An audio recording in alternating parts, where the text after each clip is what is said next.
सुखदेव जी प्रश्न करते कि महाराज मत्स्य अवतार की लीला क्यों हुई? कहते भगवान अपने सभी भक्तों के मनोरथ को पूर्ण करते हैं। एक बार सत्यव्रत नाम के राजा थे जो सिर्फ जल पान करके भगवान की तपस्या कर रहे थे।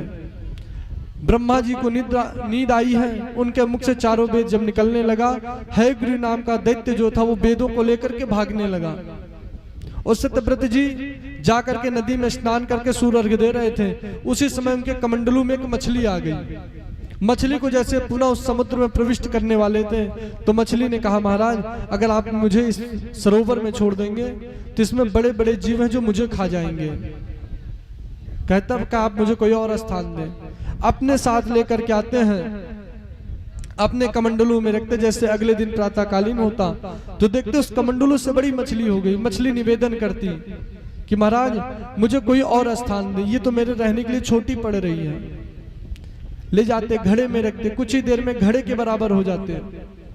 कहते महाराज यहाँ भी रहने में मुझे दिक्कत हो रही, और कोई बड़ा स्थान दे।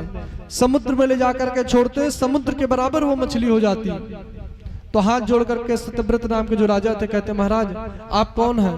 आपने एक दिन में इतना विराट स्वरूप बना लिया, कमंडलू से घड़े से लेकर के समुद्र तक आपको छोटा पड़ गया। आप अपने रूप में आए और मुझे दर्शन देकर के कृतार्थ करें।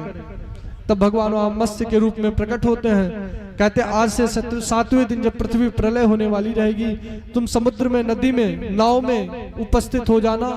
उसी समय मैं वहां पर आऊंगा। उस नाव को रस्सी से मेरे सिंग पर बांध देना।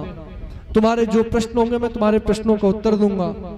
ठीक उसी तरह 7वें दिन में जब प्रलय होने वाला था समुद्र में नाव लेकर के पहुंचे हैं और रस्सी को भगवान के सिंग में बांध देते हैं। एक एक प्रश्न करते, सब प्रश्नों को उत्तर देते।